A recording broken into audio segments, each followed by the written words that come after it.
Olá, segundo A, segundo B, estou com muitas saudades. Enquanto nós ainda não podemos ter nossas aulas de forma presencial, vamos dar sequência ao nosso conteúdo de uma forma virtual. Então, estou enviando para vocês nossa primeira videoaula. Nós vamos falar sobre um assunto que vocês já estão estudando há 3 semanas, que são as vanguardas artísticas europeias. Por gentileza, gostaria que vocês abrissem o caderno do aluno na página 79.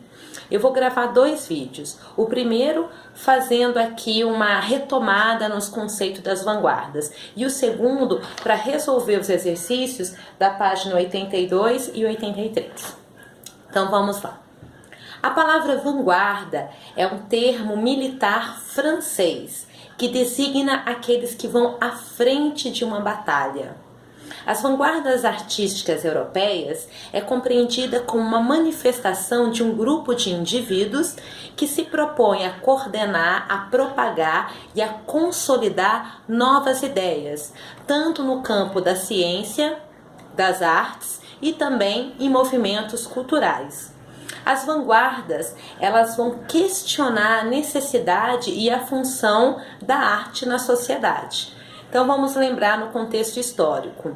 Essas vanguardas surgem na transição do final do século XIX, início do século XX. Então o que está acontecendo?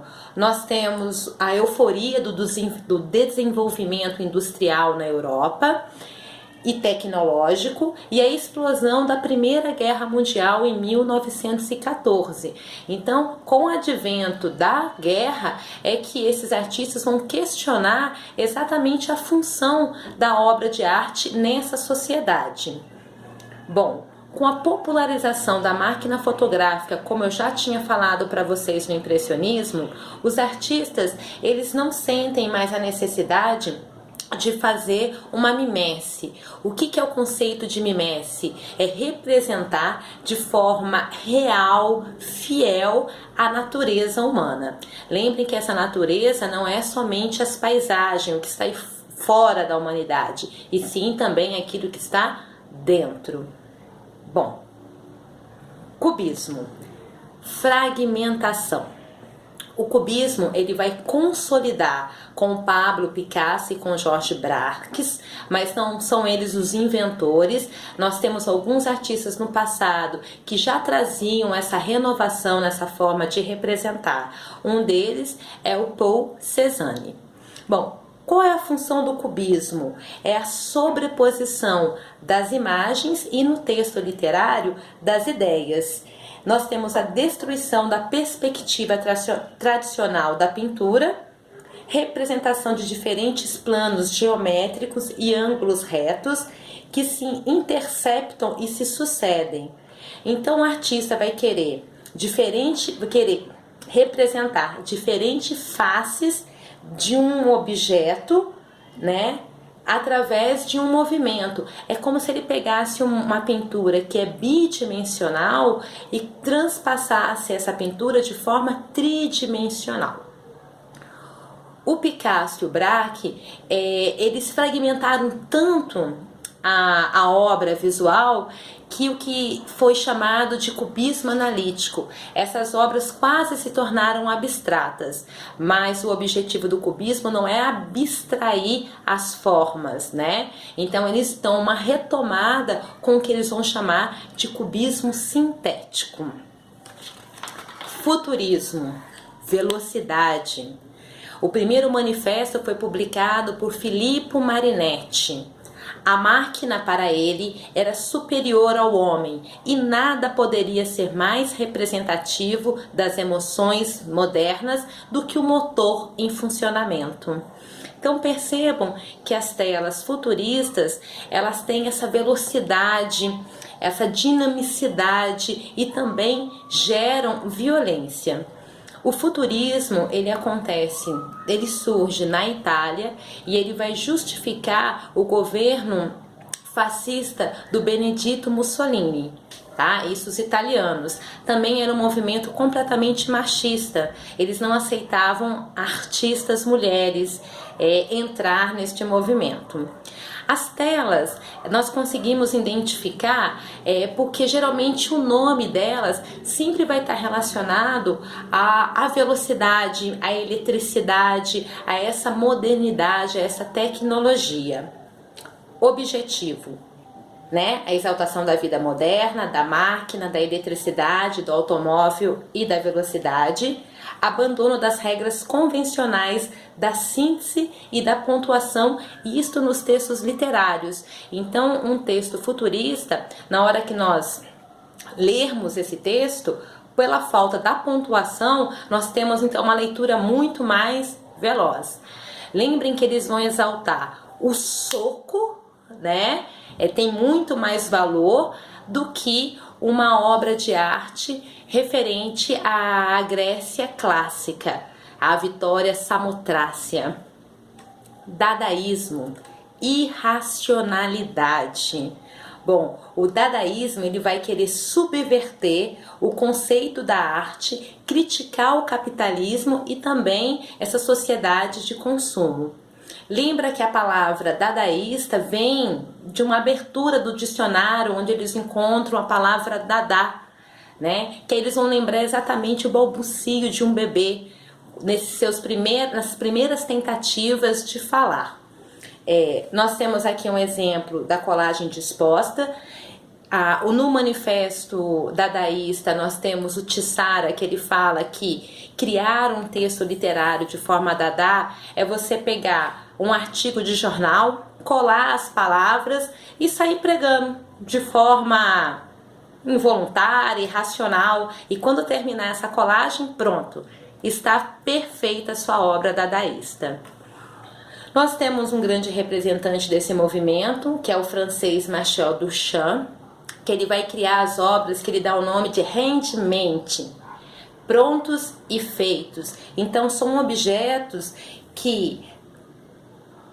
prontos e banais, que foram esvaziados da sua função prática. E aí, quando leva esse objeto que sai da sua situação cotidiana para uma outra situação, esses objetos são mostrados como novos e em diferentes contextos. E aí, o dadaísmo, nós vamos partir então para uma arte conceitual. Mais do que visualizar a obra, nós vamos pensar o que aquilo significa. Lembrem que o dadaísmo é um movimento totalmente provocador, irônico, né? Então o tempo todo eles vão querer brincar conosco.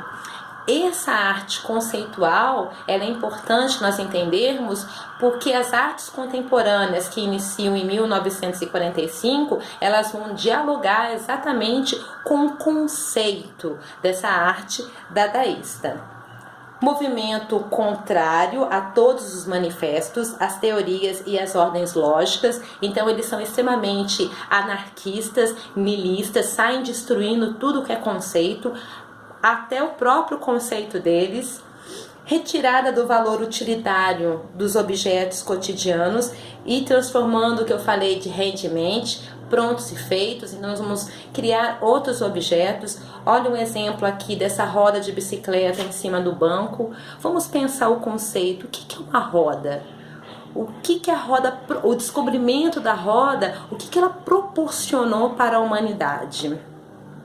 No texto literário nós temos uma desordem toda feita a partir de improviso, né? Então é muito difícil porque praticamente é incompreensível uma obra literária. Expressionismo, deformação, surge na Alemanha nos primeiros anos do século XX, né? Contra exatamente o conceito da Primeira Guerra Mundial. Nós temos um exemplo de um quadro do Lazar Segal.